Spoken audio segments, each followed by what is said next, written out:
এটা হচ্ছে ইউনিয়নের একটা পাওয়ার ব্যাংক। তো এইটা পাওয়ার ব্যাংকের মডেল হচ্ছে PB205। মডেল নাম্বার যদি দেখতে চান তাহলে দেখবেন যে এইখানে দেওয়া আছে PB205 হচ্ছে এটার মডেল নাম্বার। তো এই পাওয়ার ব্যাংকটা হচ্ছে অ্যাকচুয়ালি 145 ওয়াটের PD 3.1 সাপোর্টেড একটা পাওয়ার ব্যাংক। আর পাওয়ার ব্যাংকে বক্সের ভিতরে আমরা পাবেন এই যে পাওয়ার ব্যাংকটা,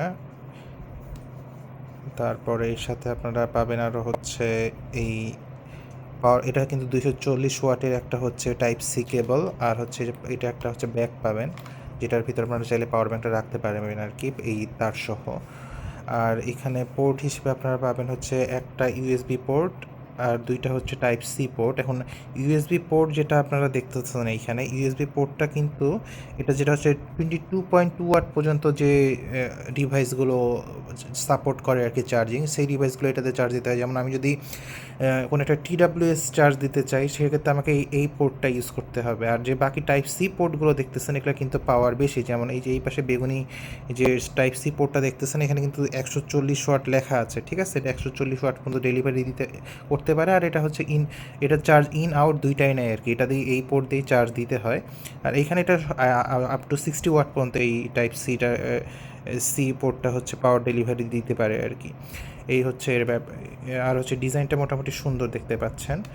আর এইখানে কিন্তু আপনারা দেখতে পারবেন যে কী কী চার্জ সাপোর্ট করে, এগুলো কিন্তু সব দেওয়া আছে। মোটামুটি সব টাইপের ডিভাইসই এখান দিয়ে এইটাতে চার্জ দেওয়া যায়। আর রেটেড ক্যাপাসিটিও দেখতেছেন এখানে দেওয়া আছে।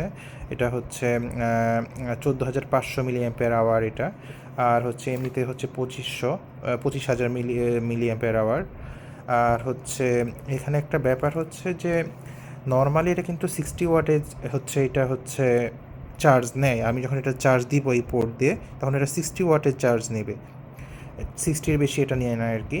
আর আরেকটা এখানে বড় সুবিধা হচ্ছে অ্যাট এ টাইম এটা ইন আউট সাপোর্ট করে, মানে আমি অ্যাট এ টাইম এই যে এই পোর্ট দিয়ে একটা চার্জ দিতে পারবো পাওয়ার ব্যাংক, আর হচ্ছে অ্যাট এ টাইম এই যে দুইটা পোর্ট দিয়ে সে আউট দিতে পারবে আর কি। এভাবেও এটা ইউজ করা যায়। আর এটা মোটামুটি সিম্পল অনেক ডিজাইনটা। এই যে এখানে সব কিছু আবার দেওয়া আছে বক্সের মতো। আর এইখানে হচ্ছে এখানে ইন্ডিকেটর দিয়ে দেখা যাবে এটাতে কত পার্সেন্ট চার্জ আছে। এখন এটা যেমন 84% চার্জ আছে।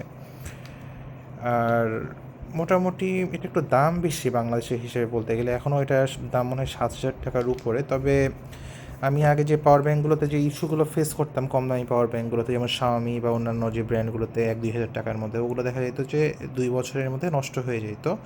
কিন্তু এটা এখন পর্যন্ত 1 বছরের মতো হয়েছে। সামনে দেখা যাক কি হয় আর কি। তবে আমার মনে হয় এটা অবশ্যই 2 বছরের বেশি টিকবে, দেখা যাক কত দিনের টেকে আর কি। ধন্যবাদ।